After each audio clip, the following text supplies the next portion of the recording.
අද කතාවේ නම තමයි ගමරාලගේ අමුතු ළිඳ. ඔන්න දුවේ පුතේ එක්තරා ලස්සන ගම්මානයක ගමරාල කෙනෙක් ජීවත් වුණා. දවසක් මේ ගමරාල තමන්ගේ ගෙවත්තේ වැඩ කර කර ඉන්න අතරේ ගමේ මිනිස්සෙක් මෙතනට ආවා.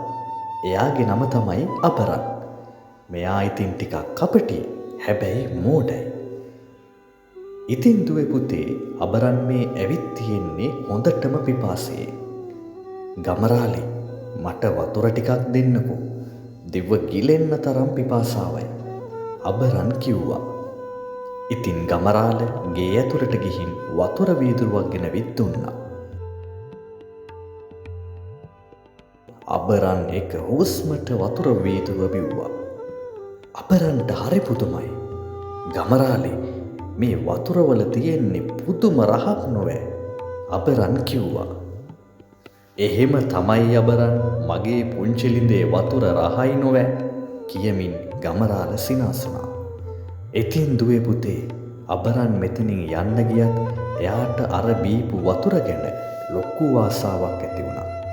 අබරන් කල්පනා කරා ගමරාලගේ ළිඳ හොරකම් කරා නම් හැමදාම රසම රස වතුර බොන්න පුළුවන් කියලා ඒකට උපායක් කල්පනා කරා. ඉතින් දුවේ පුතේ මේ මෝඩ අබරන් මොකද්ද දන්නවද කරේ? රෑ බෝ වෙනකන් ඉඳලා ගමරාල නිදාගත්තට පස්සේ හෙමීට ගම ගෙදර පැත්තට ගියා.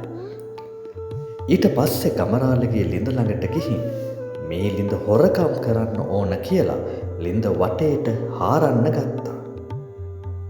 මේ සත්‍යය වුණු ගමරාල කලබල වෙලා නින්දෙන් ඇහැරුණා. ගෙදරට හොරු පැනලා කියලා හිතලා සෝදිසි කරලා බලද්දී ගමරාල අඳුරගත්තා ළිඳ ළඟ අබරන් මොකක් හරි හොර වැඩක් කරනවා කියලා. ගමරාලට හොඳටම කේන්ති ගිහින් අබරන් අතටම අල්ලගෙන මේ මහරෑ මොනව කරනවද කියලා ගමරාල අබරන්ගෙන් ඇහුවා. හොඳටම අසරණ වුණු අබරන් සිද්ධ වුණු හැම දෙයක්ම ගමරාලට කිව්වා. දවල් ඉල්ලගෙන බීපු වතුරවලට පෙරේත කමේ මේ ළිඳ හොරකම් කරන්න ආවේ කියලා අබරන් කිව්වා. මේ කතාව අහපු ගමරාලට හොඳටම හිනා. ගමරාල ගේ ඇතුළට ගිහින් තැඹිලි ගෙඩියකුත් අරන් ඇවිත් අබරන්ට මෙහෙම කිව්වා.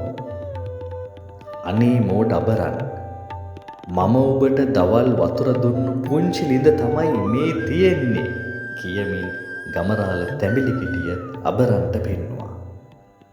සියල්ල තේරුම්ගත් අබරන් මේ සිද්ධියෙන් සෑහෙන්න ලැජ්ජාවටපත් වුණා. දැක්ක නේද දුවේ පුතේ, අපි දෙයක් කරන්න කලින් හොඳට හිතලා බලලා අවබෝධයෙන් කරන්න ඕන. ඒ වගේම කාගේවත් දේවල් හොරකම් කරන්න හොඳ නැහැ. නැත්තම් අපිටත් වෙන්නේ සමාජයේ ඉස්සරහා අබරන් වගේ ලැජ්ජාවටපත් වෙන්න.